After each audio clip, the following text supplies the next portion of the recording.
ఈ నగరంలో తనకంటూ ఒక స్పెషాలిటీ ఉంది. ఇక్కడున్న వాళ్ళందరూ ఏదో ఒక కలకని ఉంటారు. కానీ ఈ నగరం ఎవ్వర్నీ వదలదు. ఇక్కడ ఏదీ ఫ్రీ లేదు. బట్టలు, సంబంధాలు, దేహం, ఇంకా అన్నీ ఎంతో ఖరీదైనవి. కానీ మరణం అన్నిటికంటే చులకన.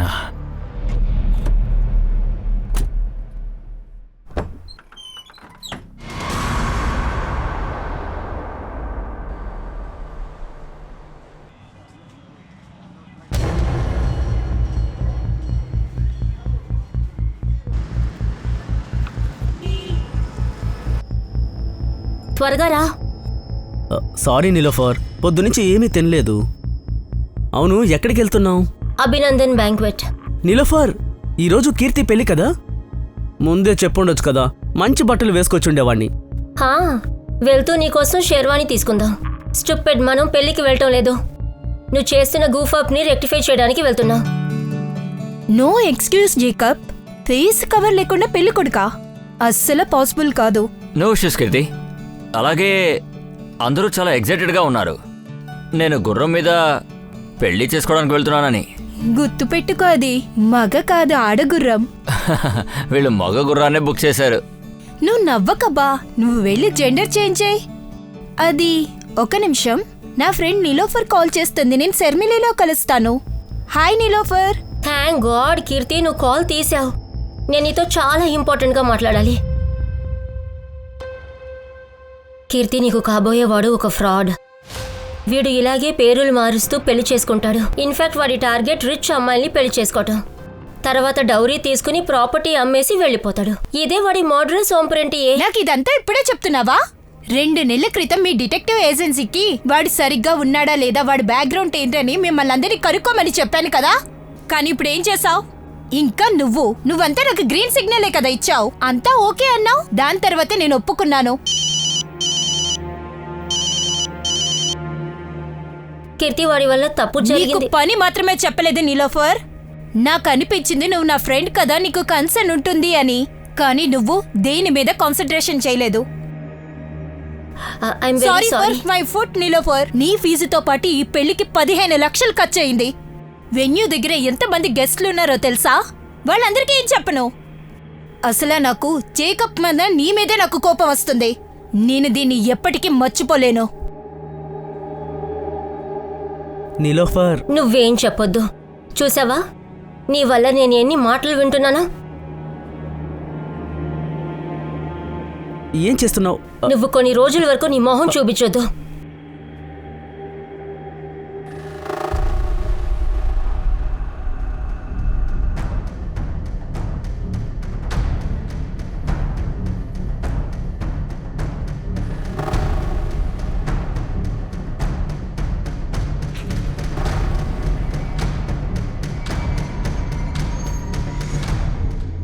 హాయ్ నిలోఫర్, నువ్వు డిటెక్టివ్గా ఒక విక్టిమ్ వెనుక పడ్డావు, కానీ ఒకటి తెలుసుకోలేకపోయావు, నేను నిన్ను ఫాలో చేస్తున్నానన్న విషయం. నువ్వు చాలా స్మార్ట్ అనుకోకు. నువ్వు నన్ను ఫాలో అవటం నేను చూశాను. అదేంటంటే నీతో మాట్లాడాలనుకోవట్లేదు. కానీ నాకు మాత్రం మాట్లాడాలనుంది. నా మనసు ఇప్పటికీ నీ ప్రేమని చవిచూడడం కోసం ఎదురు చూస్తూ ఉంది. ఈ పిచ్చి మాటలని వేరే వాళ్ళతో పెట్టుకో. వెళ్ళవయ్యా. ఓకే ఓకే, ఒప్పుకుంటాను. నీకు ఇష్టం లేదని నాకు తెలుసు, కానీ నాకు నువ్వంటే చచ్చేంత ఇష్టం, చాలా ఇష్టం. అందుకే నేను చెప్పేది ఏంటంటే, ప్రపంచంలో ఉన్న జనం అందరూ మనల్ని భగ్న ప్రేమికులు అనుకోకూడదు.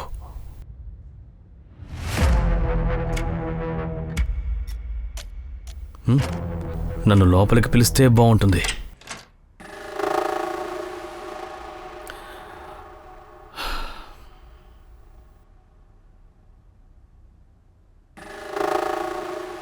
చెప్పు, ఎందుకు ఇలా డిస్టర్బ్ చేస్తున్నావు? నువ్వు నన్ను డిస్టర్బ్ చేస్తున్నావు.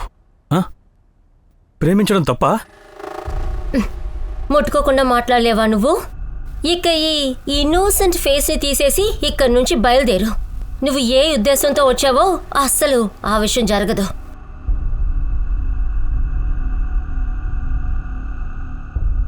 నేను ఏ ఉద్దేశంతోనూ ఇక్కడికి రాలేదు. నాకు నువ్వే కాదు, నా జీవితం కూడా దూరం అయిపోయింది. అంటే? నిలోఫర్, నాకు క్యాన్సర్ వచ్చింది.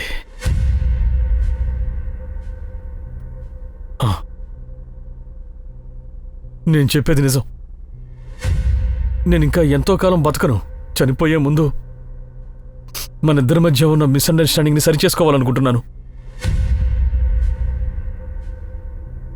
ఒకవేళ నువ్వు ఒప్పుకుంటే బతికున్నంతకాలం నేను నీతో. నాతో ఉండడానికి నువ్వు రీజన్స్ వెతకొద్దు. నమ్మడానికి అర్హుడివి కాదు. నాకు నీ నుండి ఏమీ అవసరం లేదు. నేను నీకు ఏమీ కానంటావా? నేను నీకు అసలు ఏమీ కానంటావా? అయితే నేను బ్రతికుండి ప్రయోజనం లేదు. ఇప్పుడే బలరాం, నేను నేను షూట్ చేసుకుని చెప్పేది విను. చచ్చిపోతాను. బలరాం, ఏంటి? నువ్వు పిచ్చోళ్ళ చేయొద్దు. నాకేమీ పిచ్చి లేదు.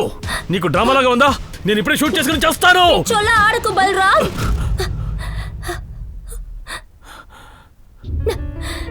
నాకు తెలిసిన లోఫర్, నువ్వు నన్ను love చేస్తున్నావని.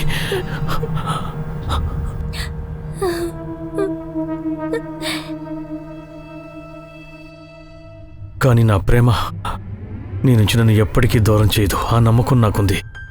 I know you love me. I still hate you. నిజంగానా?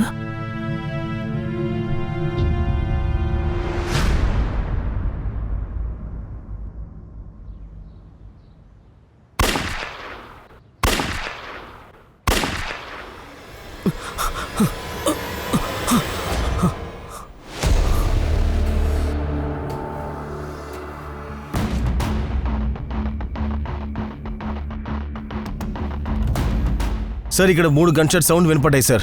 కానీ దాని గురించి ఎవరు ఏం తెలియదు అంటున్నారు సార్. లోపల ఏం జరుగుతుందో అసలు ఎవరున్నారో ఏం అర్థం అవట్లేదు సార్. సార్, ఇది క్లియర్ హాస్టేజ్ పరిస్థితిలాగా ఉంది సార్. పదండి. ఇల్లు ఎవరిది? సార్, నీలోఫర్ది సార్. Private detective sir. లోపల ఎంతమంది ఉన్నారు? సార్ అది తెలియదు కానీ హస్బెండ్ కూడా ఉన్నాడని చెప్పారు సార్ ఎవరో.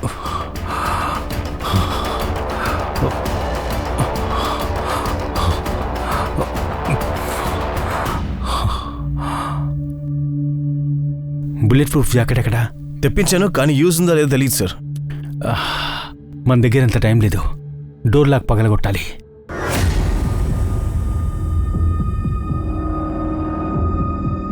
ఇలా రండి.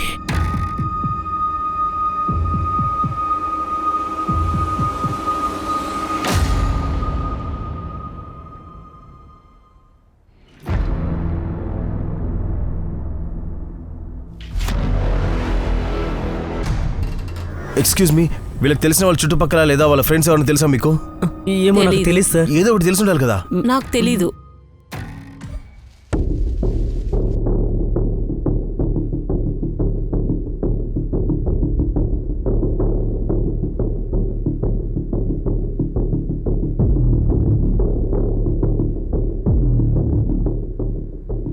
ఫారెన్సిక్ వాళ్ళని పిలవండి. రిపోర్ట్స్ త్వరగా కావాలని చెప్పండి. ఓకేనా సార్? ఇంకా ఈ డెడ్ బాడీస్ని పోస్ట్మార్టంకి పంపించండి. సరే సార్.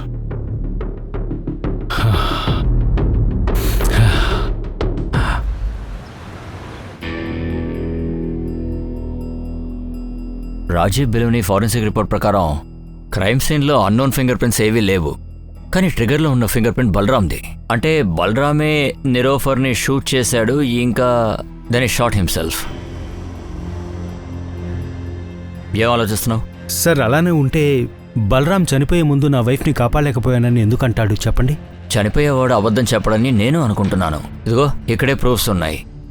హస్బెండ్ వైఫ్ మధ్య ఏదో జరిగింది. హస్బెండ్ వైఫ్ని చంపాడు. వైఫ్ని చంపానో గిల్టో భయంతోనో అతను షూట్ చేసుకుని చనిపోయాడు. యాక్చువల్గా ఇది open and shut case.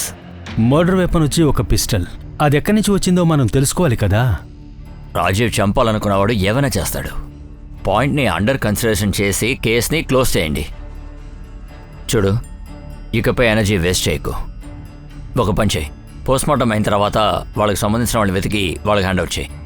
And that will be all.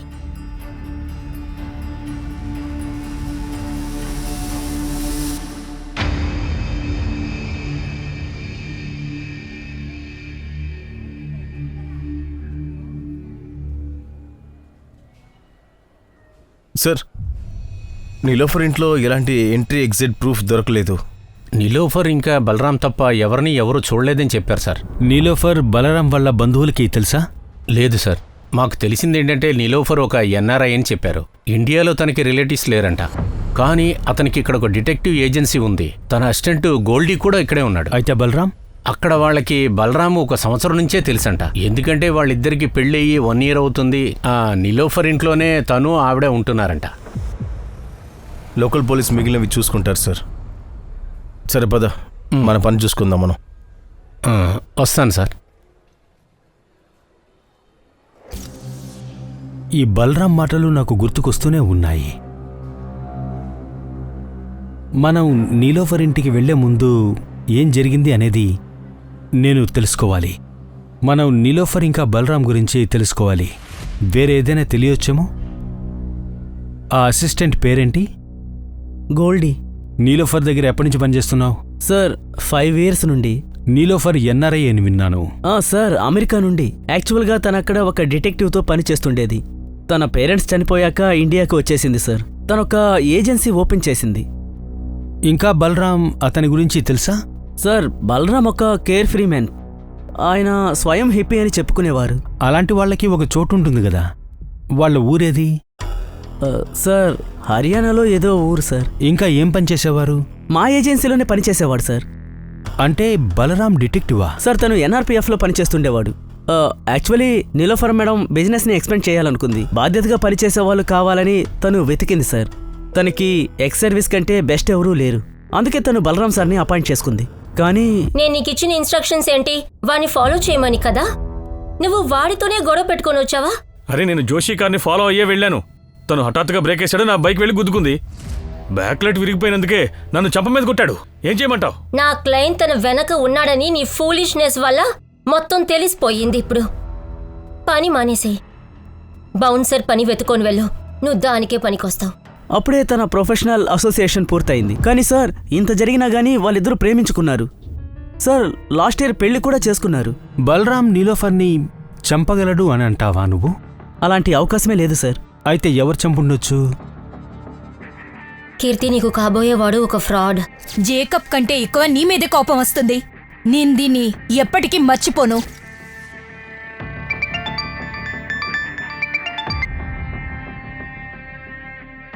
Hello, నువ్వు బాగా ఎంజాయ్ చేస్తున్నావు అనుకుంటా. ఒరే నువ్వా? దమ్ముంటే నా ముందుకొచ్చి మాట్లాడు. వేరే నెంబర్స్ నుంచి కాల్ చేయకు. అరే ఖచ్చితంగా కలుద్దాం. నేను కూడా మూమెంట్స్ని మర్చిపోలేకపోతున్నాను. మనం పెళ్లి కన్నా ముందే కలిసాం కదా, మస్తు రోజులు. నీకు తెలుసు కదా, నేను అదంతా రికార్డ్ చేసి పెట్టుకున్నా. నువ్వు ఇంత చీప్ అని నేను అస్సలు ఆలోచించలేదు. నువ్వు గాని నా ముందుంటే చంపేసుండేదాన్ని. ఓహో, నా బేబీకి కోపం కూడా వస్తుందా? అది కూడా ఇంత కోపం నాకు వచ్చింది ఆ డిటెక్టివ్ మీద. నా పని చెడగొట్టింది. ఇప్పుడు నాకు కూడా కోపం వచ్చింది. మే your friend Niloufer rest in peace.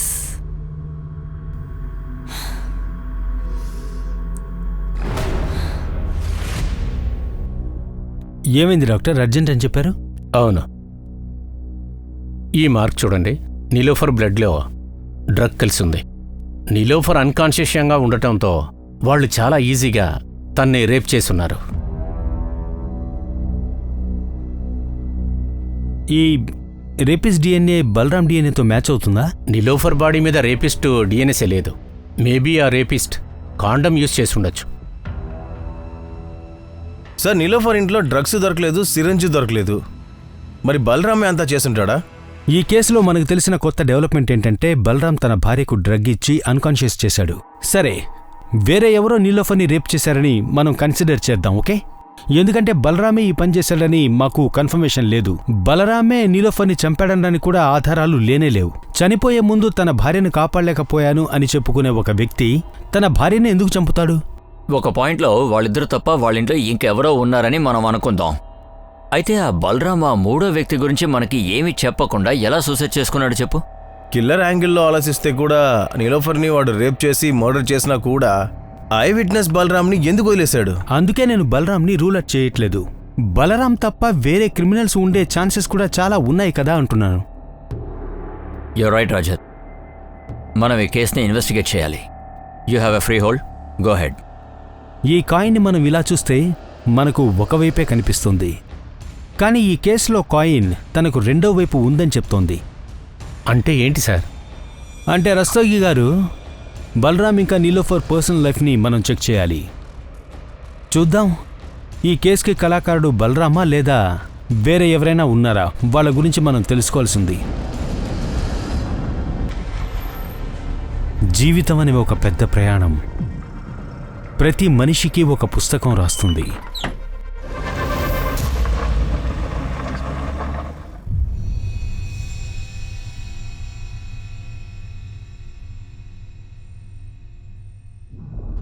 అరే నా బంగారు తల్లి, ఎంత దానికే ఏడుస్తారా చెప్పు? ఏడవద్దు. ఇలా చూడు, నేను నీకోసం ఏం తీసుకొచ్చానో చూడు. చూడు, ఇది ఎంత బాగుందో. దీంతో ఆడుకుందామా? నీకు నచ్చలేదా? సరే, నేను నీకు వేరే కొనిస్తాను. అయ్యో కన్నా, నీకేమైంది? ఏం లేదక్క, మీరు ఇంటర్వ్యూకి వెళితే తను భయపడిపోయింది. జాబ్ కూడా ఇంపార్టెంట్ కదా. మీరు ఎందుకని పని చేయాలనుకుంటున్నారు చెప్పండి? నేను ఒక పని చేసి పెడతాను. మీ ఇల్లు కూడా ప్రైమ్ లొకేషన్లో ఉంది. దీన్ని పడగొట్టేసి ఇంకో ఇల్లు కట్టిస్తాను. రెండుతో హాయిగా బతకచ్చు కదా. నాకు మంత్లీ పే చేయండి. కానీ ఇందుకు చాలా డబ్బులు కావాలి కదా. అంత డబ్బులు ఎలా కట్టగలను? మీరేం టెన్షన్ పడకండి. అందులో ఒక ఫ్లోరు మీరు నాకు ఇచ్చేయండి చాలు. నేను మిడిల్ ఫ్లోర్ తీసుకుంటాను. పనికి వెళ్ళాలన్నది మర్చిపోండి. సార్, నీలోఫర్ కార్కి ఫాస్ట్ ట్రాక్ ఉంది సార్. నేను దాన్ని ట్రాన్సాక్షన్ లిస్ట్ తీపించాను. ఒక విషయం తెలిసింది. మర్డర్ జరిగిన రోజు పొద్దున్నే 7 అంతా తను గ్రేటర్ నోయిడా టోల్ పాస్ అయింది. ఆ రోజే యూపీ టు ఢిల్లీ వచ్చారు. యూపీలో ఎక్కడికి వెళ్ళారు? గోల్డీ కూడా దాని గురించి తెలియదు సార్. నీలోఫర్ ఫోన్ని మేము అన్లాక్ చేశాము. కాల్స్ ప్రకారం ఆ రోజు తను కీర్తి అనే అమ్మాయితో మాట్లాడింది. కీర్తి అగర్వాల్ని కలవండి. ఇంకా క్రైమ్ సీన్లో తన ఫోన్తో పాటు ల్యాప్టాప్ కూడా ఉందా? దాన్ని కూడా చెక్ చేయండి. నేను అప్పటి వరకు ఎన్ఆర్పిఎఫ్కి వెళ్ళి బలరాం గురించి తెలుసుకుంటాను. ఇక మీరు నీలోఫర్ ఇంకా బలరాం ఇద్దరికీ కలిసిన ప్రతి ఒక్క ప్రొఫైల్ని చెక్ చేయండి. బలరాం 2009 వరకు ఎన్ఆర్పిఎఫ్లోనే పనిచేశాడు. తర్వాత వాడిని తీసేశారు. ఎందుకు? వాడి మీద అటెంప్ట్ టు మర్డర్ కేసు ఉంది. Attempt to murder? అవును, 7 ఏళ్ళు జైల్లోనే ఉన్నాడు. 2009 నుంచి 7 ఏళ్ళు వరకు ఉంటే 2016 వరకు జైల్లోనే ఉన్నాడా? అతను ఎవరిని మర్డర్ చేయాలనుకున్నాడు? విక్రాంత్ సిసోడియా. వాడతని కొలిక్కు. చాలా రోజుల తర్వాత వస్తున్నావు కదా విక్రాంత్! బలరాం, ఏం చేస్తున్నావు? స్నేహితుణ్ణి చంపేంత ద్వేషం అసలు ఎందుకొచ్చిందంటారు? విక్రాంత్కి తన పెళ్లాంతో అఫైర్ ఉందని బలరాం అనుకున్నాడు. కానీ బలరాం ఇంకా నీలోఫర్ పెళ్ళయి 1 ఇయరే కదా అయింది. అంటే బలరాం నీలోఫర్ కంటే ముందు ఒక పెళ్లి చేసుకున్నాడా? అవును సార్, ఒక కొడుకున్నాడు. వాళ్ళెక్కడున్నారు? బలరాం ఊరొచ్చి ఫరీదాబాద్. తన ఫ్యామిలీ కూడా అక్కడే ఉండొచ్చు. ఇది తన అడ్రస్. దాని గురించి నేను ఆలోచించాను. మీరు త్వరగా పిటిషన్ని ఫైల్ చేయండి. ఓకే, నేను వచ్చి మిమ్మల్ని కలుస్తాను. ఉంటాను. సంకేత్, ఎక్కడికెళ్తున్నావు? నువ్వు దేని గురించి మాట్లాడుతూ ఉన్నావు? మా నాన్న అంత్యక్రియలైతే నేను చేయలేను. మా ఇద్దరికీ కూడా ఏదైతే మంచిదో అదే చేస్తాను. సంకేత్, సరిగ్గా చెప్పు. నువ్వు చిక్కుల్లో పడకు. చిక్కుముడులు విప్పదీస్తున్నానమ్మా. అన్నీ సాల్వ్ అయ్యాక మనం మాట్లాడుకుందాం. సంకేత్, సంకేత్, ఎక్కడికెళ్తున్నావు? సరే, ఈ బలరాం క్యారెక్టరు అస్సలు అర్థం కావట్లేదే. వాడి కొడుకు ఇంకా పెళ్ళాం విచిత్రం కదా. ఈ ఇన్సిడెంట్ గురించి వాళ్ళకి తెలిసి ఉండొచ్చు కదా. తెలిసి కూడా వాళ్ళు ముందుకు రాలేదు, బాడీ కూడా కలెక్ట్ చేసుకోలేదే. కానీ నాకేమనిపిస్తోందంటే క్రైమ్ బ్యాక్గ్రౌండ్ ఉన్న ఒక వ్యక్తిని నీలోఫర్ ఎందుకు పెళ్లి చేసుకుంది అని. నాకు ఒక్క విషయం అర్థం కావట్లేదు. ఒకవైపు చూస్తే నీలోఫర్ మిమ్మల్ని ఒక చెడ్డవాడి నుండి కాపాడింది పెళ్లికి. ఇంకోవైపు నీలోఫర్ బలరాంని పెళ్లి చేసుకుంది, అది కూడా క్రైమ్ బ్యాక్గ్రౌండ్ ఉన్నవాడితో. ఇది మాకు ఈరోజే తెలిసింది. దీని గురించి నాకేం తెలీదు. కానీ అవును, నీలోఫర్ నాకు బలరాంకి ముందే పెళ్ళయిందని చెప్పింది. నేను ఇలాగే మాటల్లో పడి అడిగాను, బలరాంలో నువ్వేం చూసావు అని. నువ్వేం అడగొద్దబ్బా. బలరాంలో హస్బెండ్ క్వాలిటీస్ అస్సలు లేవు. ఇంకా వాడికి ఏ పని చేయడం కూడా రాదు. ఇంకా వాడి దగ్గర డబ్బులు కూడా లేవు. అయితే నీకేం నచ్చింది? ఒకవేళ వాడి పోయట్రీనా? ఉండొచ్చేమో. కీర్తి, వాడి బెస్ట్ పార్ట్ ఏంటో తెలుసా? వాడు నా కోసం ఎవరినైనా చంపుతాడు. దీన్ని ఆలోచిస్తుంటే చాలా సెక్యూర్గా ఫీల్ అవుతుంది. బలరాం నీలోఫర్ని చంపగలడా? లేదు, వాళ్ళిద్దరి మధ్య గొడవలుండేవి.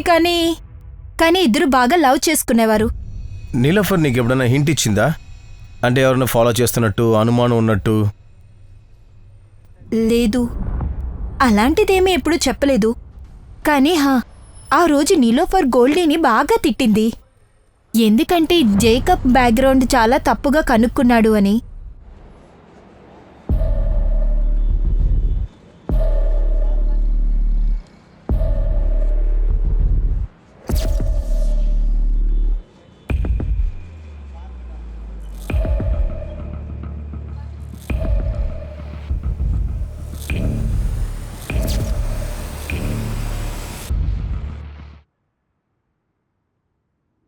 ఇలా చూడండి, నేను ఈ పిటిషన్ మాత్రం ఫైల్ చేశాను.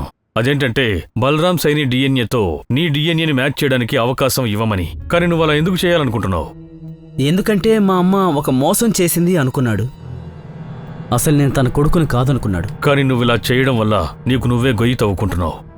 నా అభిప్రాయం ఏంటంటే తెలిసి నువ్వు పోలీసుల దృష్టిలో సస్పెక్ట్గా మారబోతున్నావు. ఇదేమీ నేను పెద్ద క్రైమ్ చేసినట్టు కాదు కదా సార్. అయినా ఈ డిఎన్ఏ టెస్ట్ చేయించడం నాకు లాస్ట్ ఆప్షన్. నా పేరెంట్స్ ఎవరూ సరిగ్గా లేరు సార్. అది ప్రపంచానికి తెలియాలనే ఇలా చేస్తున్నాను.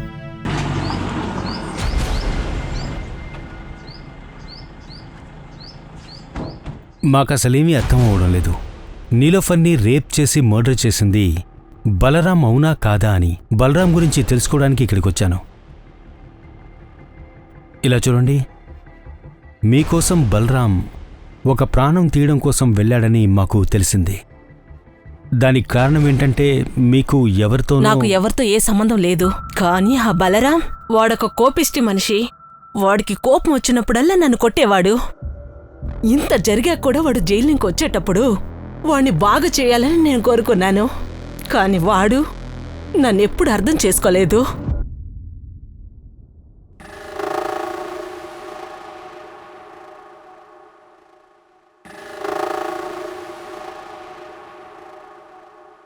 చూడండి, మనం అంతా మర్చిపోయి మనం కొత్త జీవితం మొదలు పెడదాం. కొత్త జీవితమా? కొత్త రకంగానా? విక్రాంత్ తర్వాత నీకు వేరేవాడు ఎవడైనా దొరికాడా? చెప్పు, వేరేవాడు దొరికాడా? జైలుకి వెళ్ళొచ్చినా కూడా నీ బుద్ధి మారలేదు కదా. మీరు నన్ను తప్పుగా అర్థం చేసుకుంటున్నారు. మాట్లాడుకో, ఏం మాట్లాడుకో. నేనేమి తప్పుగా అర్థం చేసుకోలేదు. గుర్తు చేసుకో, మాకు బిడ్డలు కావాలి, మాకు బిడ్డలనివ్వు అని దేవుని ప్రార్థించాం కదా. అప్పుడు హఠాత్తుగా నువ్వు నాతో చెప్పావు నేను ప్రెగ్నెంట్ అయ్యాను అని. అలాగే ఆ రోజు ఆ బిడ్డ నీ బిడ్డే అని నువ్వు చెప్పినప్పుడు నేను నమ్మేశాను. ఇప్పుడు నా కళ్ళు తెరుచుకున్నాయి. వాడు ఆ సంకేత్, వాడి రక్తమే కదా ఆ విక్రాంత్ గారి రక్తం. వాడి వల్ల నా కొడుకు ముందు నేను తలదించాల్సి వచ్చింది. ఒక్కసారికి వాళ్ళకిద్దరికి వచ్చిన అనుమానం దూరం అవ్వలేదు. మీరు నీలోఫర్ని ఎప్పుడన్నా కలిశారా? నిజం చెప్పండి. అవును, కలిశాను. కానీ వాడు మంచి కోసమే కలిశాను. ఏ మంచి గురించి చెప్తున్నారు మీరు? సక్సెస్ఫుల్ అమ్మాయి కలలు సక్సెస్ఫుల్ అవుతాయనుకున్నాను. మరెందుకు నువ్వు ఒక అన్సక్సెస్ఫుల్ మ్యాన్ని పెళ్లి చేసుకున్నావు? అలా అయితే మీ రిలేషన్షిప్ కూడా కదా. మీరు బలరాంని మోసం చేశారు. వాడి మాటల్ని బాగా నమ్మావు. వాడు జైలుకెళ్ళొచ్చాడని మాత్రం మర్చిపోకు. మునిగిపోతున్న ఓడలో కాలు పెట్టావు. మునిగిపోవక ముందు దిగితే మంచిది. నేను తన మంచే కోరాను. కానీ నా తలరాతే మార్చలేనప్పుడు తన రాతిని ఎలా మారుస్తా? బలరాం ఇలా చేశాడా లేదని నీకు డౌట్ ఉండొచ్చు. కానీ నాకు నమ్మకం ఉంది. బలరాం ముందు లోఫర్ని చంపి తర్వాత తనే చనిపోయాడు. అయినా తన పాపం నిండిపోయింది.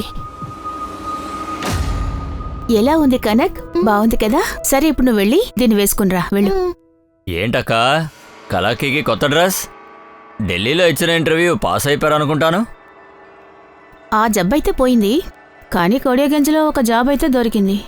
కనెక్ట్తో పాటు అక్కడే షిఫ్ట్ అవుదాం అనుకుంటున్నాను. షిఫ్ట్ అవుతారా? మరైతే ఈ ఇల్లు ఏం చేస్తారు? నీకు కావాలంటే నేను అమ్మి పెడతాను. ఎప్పుడు అభయ్ మీద ఎందుకు చెప్తావు? అంటే మీరు కొడియాగంజ్కి వెళ్ళిపోతారు కదా, ఇంటిని ఎవరైనా కొట్టేయాలని చూస్తే? కమలేష్, అసలు ఈ బలరాం క్యారెక్టర్ ఏంటంటావు? మనం అతన్ని సస్పెక్ట్ అనుకోవాలా లేక విక్టిమ్ అనుకోవాలా?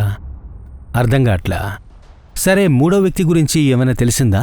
సార్, అది నీలోఫర్ ల్యాప్టాప్ ఆన్ చేశాను. ఇందులో కొన్ని జేకబ్ ఫొటోస్ ఉన్నాయి. వాడొక పెద్ద క్రిమినల్ సార్. వేరే స్టేట్లో మోస్ట్ వాంటెడ్. వీడి మీద అటెంప్ట్ టు మర్డర్ ఇంకా ఫ్రాడ్ ఛార్జెస్ ఉన్నాయి.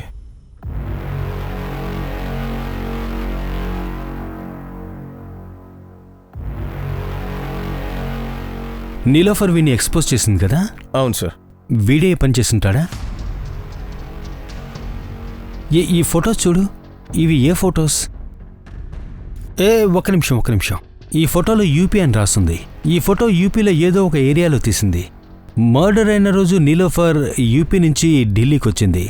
తన ఫాస్ట్ ట్రాక్ ట్రాన్సాక్షన్ ప్రకారం తను ఎప్పుడూ యూపీకి వెళ్ళి వస్తూ ఉండేది, కానీ యూపీలో ఎక్కడికి వెళ్ళేది మాత్రం తెలియదు. సరే అయితే దీన్ని గోల్డీకి చూపిద్దాం. ఇక కేసు మీద పని చేసిండొచ్చేమో. ఇంకా నీలోఫర్ పాత కేసెస్ కూడా చూడండి. సరే సార్.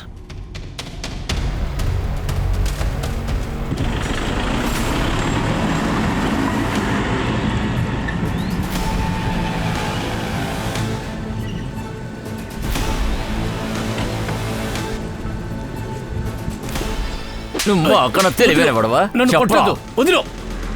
ఒరే మిశ్రా, ముందు డాడీ వచ్చి నీది పట్టుకొని కాలర్. రేయ్, ఆ మిశ్రాకి మీ నాన్న వయసు ఉంటుందిరా, ఎందుకు ఆయనతో అలా ఆడుకుంటున్నావు? మీరందరూ తప్పు చేస్తున్నారు. నిన్ను నీ కొడుకును కిడ్నాపింగ్ కేసులో లోపల పడేస్తాను. కిడ్నాప్ మాత్రమేనా? ఇక్కడ నీ మర్డర్ కూడా జరిగిపోవచ్చు. నువ్వు చావకూడదనుకుంటే ఒక్క విషయం చెప్పు.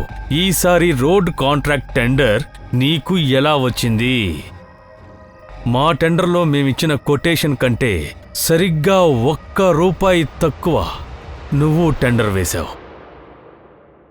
మా టెండర్ కొటేషన్ గురించి నీకు చెప్పింది ఎవరు? అది కోఇన్సిడెన్స్. అదే అంతే.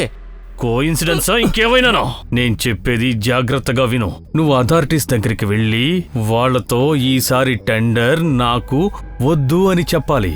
అప్పుడు టెండర్ తానుగా మాకే వస్తుంది. నువ్వు నన్ను బెదిరిస్తున్నావా? బెదిరింపు కాదు, చెప్పాను అంతే.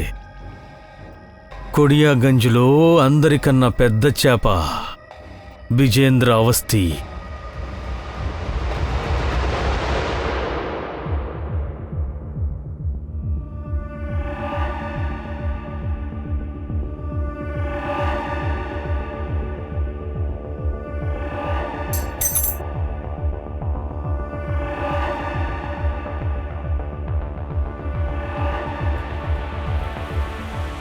ఈ కీస్ వచ్చి బుక్లో ఏం చేస్తోంది? సార్ అది నీలోఫర్ మేడం ఇంటికి సార్.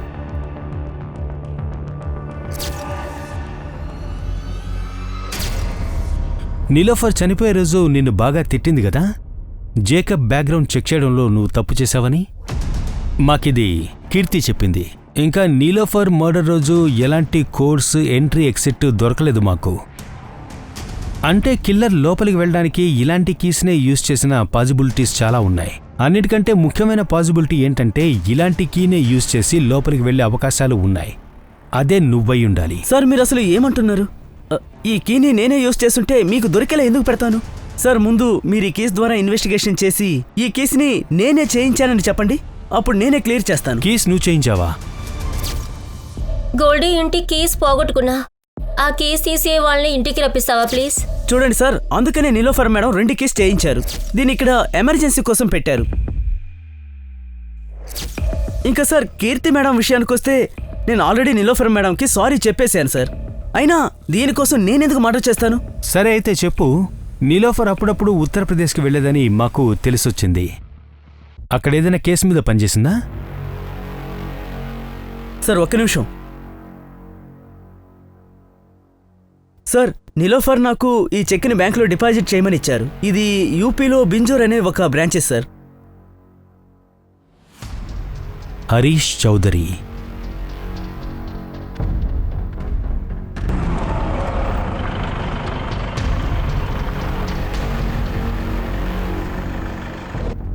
సార్, నిలోఫర్ గారికి ఆ చెక్ని అడ్వాన్స్గా ఇచ్చాను సార్. దేనికోసమని అడ్వాన్స్? నా కజిన్ సిస్టర్ సర్గోన్ 2 months నుంచి మిస్సింగ్ సార్. తన్ని వెతకడానికే నీలోఫర్ని నేను హైర్ చేశాను. నేను బిజినెస్ స్టేషన్లో మిస్సింగ్ ఫైల్ని కేసు చేశాను, కానీ వాళ్ళు అసలు అక్కడ ఏమీ చేయట్లేదు. హరీష్, మీరు టెన్షన్ తీసుకోకండి. సర్గున్ని వెతకడానికి నేను మీకు హెల్ప్ చేస్తాను. తనేం చేసేది? తను పని వెతుకుతూ ఉంది. ఇదే పని మీద ఢిల్లీలో ఒక మాల్లో ఎవరినో కలిసింది. తను మామూలు మనిషి కాదు హరీష్. తను కొడియాగంజ్లో పెద్ద శ్రీమంతుడి కొడుకు, అలాగే సోషల్ వర్కర్ కూడా. దాంతోపాటు తనకి చాలా కంపెనీస్ ఉన్నాయి. తను నన్ను కలవడానికి కొడియాగంజ్కి పిలిచాడు. కొడియాగంజ్కా? అమ్మా, నేను మీతో పాటు వస్తాను. బంగారం, నేను ముందు వెళ్ళి పని కన్ఫర్మ్ చేసుకుని వస్తాను, తర్వాత నేను తీసుకువెళ్తానే. కానీ ఆ రోజు తర్వాత అక్క తిరిగి రాలేదు. నీలోఫర్ సర్గున్ గురించి ఏదైనా అప్డేట్ ఇచ్చిందా? సార్, కొడియాగంజ్లో వాళ్ళు చాలా ధనవంతులని చెప్పింది సార్. పేరు విజేంద్ర అవస్థి, వాడి కొడుకు పేరు అమరీష్. వాళ్ళిద్దరి ఫొటోస్ కూడా నాకు చూపించింది సార్. ఫొటోస్ ఉన్నాయా? అవును సార్. ఇవ్వండి. చూడండి సార్, వీళ్ళిద్దరి మీద డౌట్ ఉందని చెప్పింది సార్. వీళ్ళ గురించి ఇంకా కనుక్కోవడానికి ముందే తను ఇంకా వాళ్ళ హస్బెండ్ చనిపోయారని విన్నాను. కొరియాగన్స్కి వెళ్ళి మీ అక్క గురించి తనతో మాట్లాడావా? నాలాంటి వ్యక్తి అంత పెద్ద మనిషి దగ్గర వెళ్ళి మాట్లాడగలమా చెప్పండి? పోలీస్కి చెప్దాం అనుకున్నా, కానీ వాళ్ళు అసలు ఏమీ చేయలేదు. సరే, పదండి.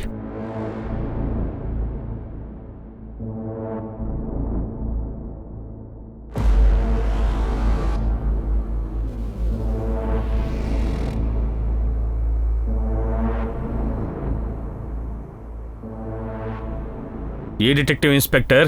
మాకు ఈ డిటెక్టివ్లు ఎవరూ తెలీదు. డిటెక్టివ్ నీలోఫర్ 16న తన్ని ఢిల్లీలో రేప్ చేసి మర్డర్ చేశారు. తన సర్గుణ్ణి వెతికితే తనిక్కడికి వచ్చింది, మిమ్మల్ని కలిసింది అనుకున్నాను. అరే, నేను మీకు చెప్పాను కదా నాకు డిటెక్టివ్లు ఎవరో తెలీదు అని. మరి సర్గుణ్, మీ కొడుక్కి తన గురించి తెలుసేమో, ఎందుకంటే మీ అబ్బాయే తనకు జాబ్ ఇప్పిస్తానని ఇక్కడికి పిలిపించాడు. మీ దగ్గర ఏమైనా ప్రూఫ్స్ ఉన్నాయా? నా కొడుకు తనని ఇక్కడికి రమ్మన్నట్టు, జాబ్ ఇప్పిస్తానని ప్రామిస్ చేసినట్టు. 2 నెలలుగా వాడు దుబాయ్లోనే ఉంటున్నాడు. ఎవరో కావాలనే మీకు కథలు చెప్తున్నారు నా పరువు తీయడానికి. ఇలా చూడండి, నీ చెప్పే చాలు, ఇక ఆపండి. మీరు ఇక్కడి నుంచి వెళ్ళిపోవచ్చు. వాడు నిజంగా దుబాయ్కి వెళ్ళాడా లేదా అని కనిపెట్టండి. సరే సార్. ఈ కేసు కాంప్లికేటెడ్గా ఉందే. నేను ఇంకా బలరామ్కే క్లియర్ చెక్ ఇవ్వలేదు. ఇంకా వేరే వేరే మనుషులు ఎంట్రీ అవుతున్నందుకు అందరితోనూ వర్కౌట్ చేయాల్సి వస్తుంది. జేకబ్, ప్రజ్న, తర్వాత ఈ విజేంద్ర అవస్థి తండ్రి కొడుకులు. తెలియట్లేదు ఇంకా ఎంతమందిని వర్కౌట్ చేయాలో ఏంటో.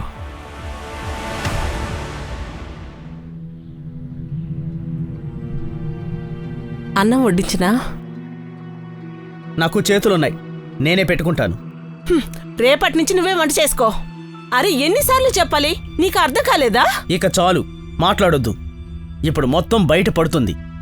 డిఎన్ఏ రిపోర్ట్ రాగానే మీ దారి మీదే, నా దారి నాదే.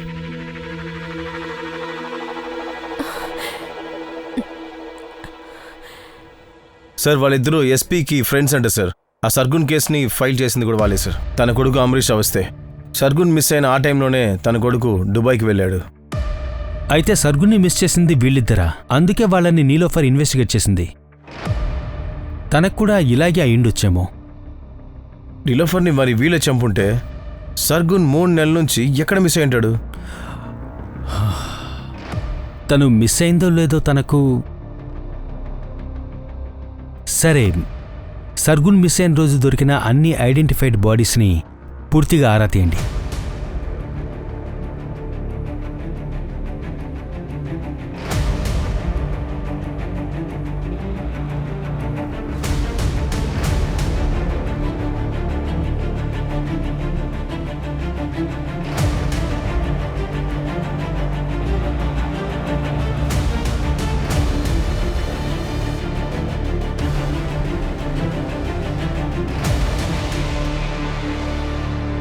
సో 3 months బ్యాక్ హాపల్లో ఒక అమ్మాయి డెడ్ బాడీ దొరికింది. ఆ డీటెయిల్స్ అంతా సర్గున్తో మ్యాచ్ అవుతున్నాయి. ఇదిగోండి సార్, ఇందులో చూడండి. ఈ నగరంలో తనకంటూ ఒక స్పెషాలిటీ ఉంది. ఇక్కడున్న వాళ్ళందరూ ఏదో ఒక కల కనుంటారు. కానీ ఈ నగరం ఎవ్వర్నీ వదలదు. ఇక్కడ ఏదీ ఫ్రీ లేదు. సంబంధాలు, బట్టలు, ఆలోచనలు, దేహం, ఇంకా అన్నీ. అంటే అన్నీ ఖరీదైనవే. కానీ మరణం అన్నిటికంటే చాలా చులకన. సార్, సర్గున్ లాగానే నీలోఫర్ను కూడా రేప్ చేశారు. ఇద్దరిని ఒకరే చంపుంటారా సార్? సర్గున్ సెవెన్ దగ్గర పోయిటరీ దొరకడం సార్, లిటరలీ నాకు ఈ కేసు చాలా డిఫరెంట్ అనిపిస్తుంది సార్. యూపీ ఇంకా ఢిల్లీలో రీసెంట్గా జరిగిన రేప్ కేసెస్ కూడా తీపించాను. కాయిన్ వెనక వైపు వెతుకుతూ ముందు వైపు మర్చిపోయాం. చూడండి, అందరికీ తెలుసు బలరాం చాలా పోయిటరీ రాసేవాడు. బలరాం దీన్ని చేసుండొచ్చని మనం ఎందుకు అనుకోవట్లేదు? ఒకవేళ బలరాం గురించి నీలోఫర్ నిజం తెలుసుకొని ఉండొచ్చు. అందుకే బలరాం నీలోఫర్ని. సార్, బలరాం సర్గున్తో ఎలాంటి కనెక్షన్స్ దొరకలేదు. అయినా కూడా మనం ఈ యాంగిల్లో ఎందుకు చెక్ చేయాలి? సార్ ఈ పట్వర్ధన్ మెసేజ్ పెట్టాడు. సంకేత్ బలరాం డిఎన్ఏ మ్యాచ్ అయ్యింది. ఈ సంకేత్ బలరాం కొడుకే సార్. నువ్వు కూడా మీ నాన్నలాగే నన్ను కొడతావా? ఎప్పుడు కట్టుకున్నాడు ముందు, కొడుకు ముందు. నేనెందుకు అసలు తలదించాలి? అమ్మా సారీ అమ్మా. లేదు సంకేత్, నా స్వాభిమానం ఎప్పుడు తగ్గిపోలేదు. అమ్మా సార్, నేను రేప్ కేసుని చూస్తున్నప్పుడు పోయిటరీకి సంబంధించి ఇంకో కేసు దొరికింది. 2 రోజుల కింద దాద్రి హైవేలో ఒక అమ్మాయి శవం దొరికింది. సేమ్ మర్డర్ స్టైల్లో ఉండింది. జీవితమనే ఈ పెద్ద ప్రయాణం అర్థం లేకుండా ఆగిపోదు.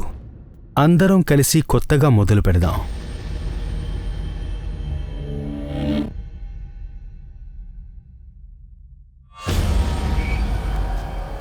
మనం సీరియల్ కిల్లర్తో డీల్ చేస్తున్నామా? కానీ సార్, నీలోఫర్ కేసు వీటన్నిటికంటే డిఫరెంట్గా ఉంది.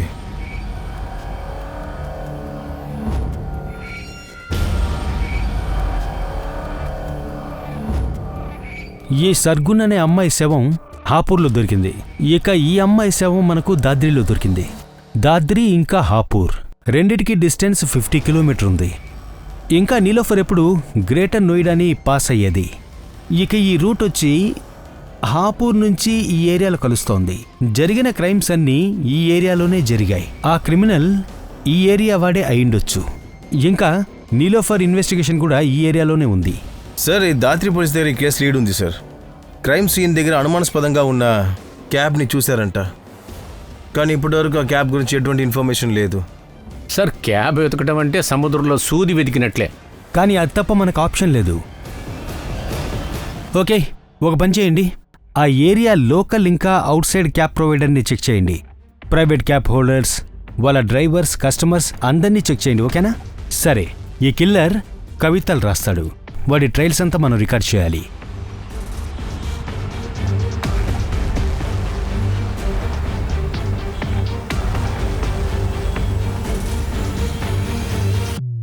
సార్, చాలా ఎక్కువ ట్రావెల్ ఏజెన్సీస్ ఉన్నాయి సార్. క్యాబ్ సర్వీస్ ప్రొవైడర్, అలాగే సోలో డ్రైవర్స్ కూడా సార్. అందరినీ కలిపి 700 మందిని చెక్ చేశాం. టోటల్ 27 మందిని జీరో డౌట్స్ చేశాను. ఆ రోజు మర్డర్ జరిగినప్పుడు వీళ్ళందరూ ఆ ఏరియాలోనే ఉన్నారు సార్. వీళ్ళందరినీ పిలవండి.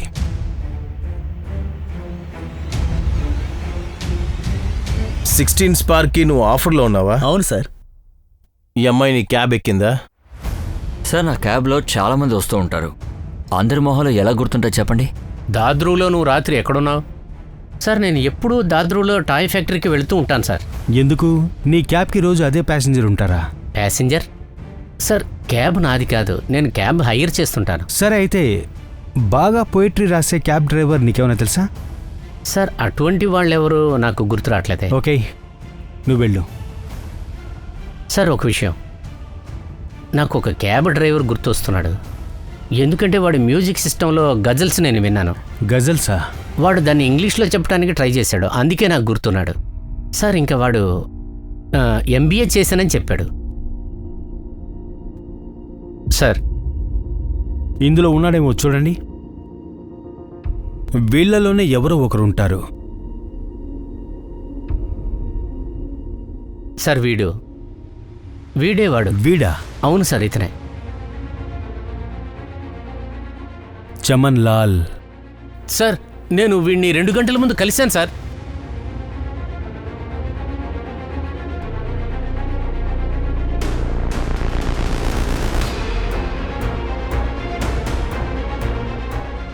సార్ అక్కడ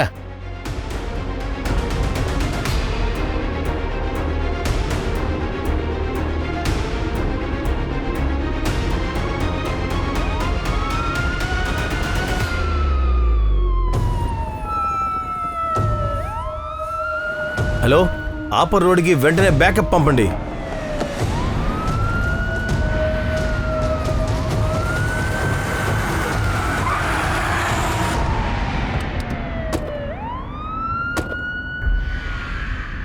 సార్ ఎవరు నాకు వాల్యూ ఇవ్వలేదు. MBA చేశాను, జాబ్ దొరకలేదు. జాబ్ లేదు, డబ్బులు లేదు, అమ్మాయి లేదు, పెళ్ళి లేదు, ఫ్యామిలీ లేదు, ఏమీ లేవు. ఒక MBA వాళ్ళ ఫ్రస్ట్రేషన్ ఏంటో మీకు అర్థమవుతుందా సార్? ఫ్రస్ట్రేషన్లో క్యాబ్ నడపాల్సి వచ్చింది. ఒకప్పుడు ఒక కపుల్ నా కారులో రెగ్యులర్ కస్టమర్.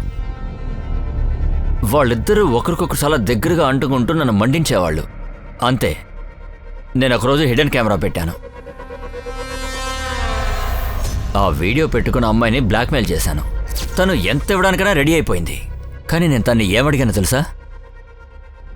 జస్ట్ ఆమె శరీరం.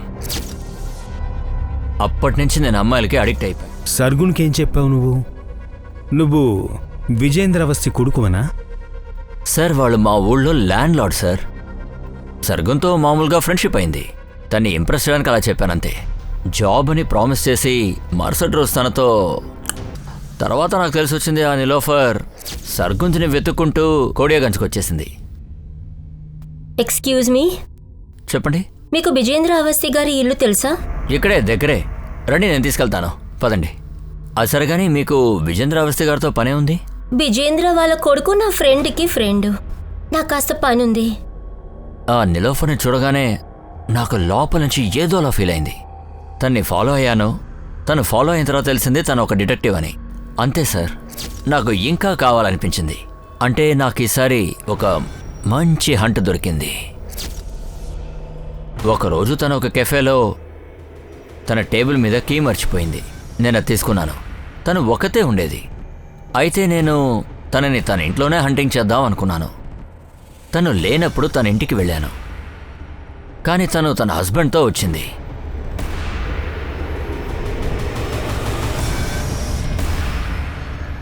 ఏయ్, వదలరా.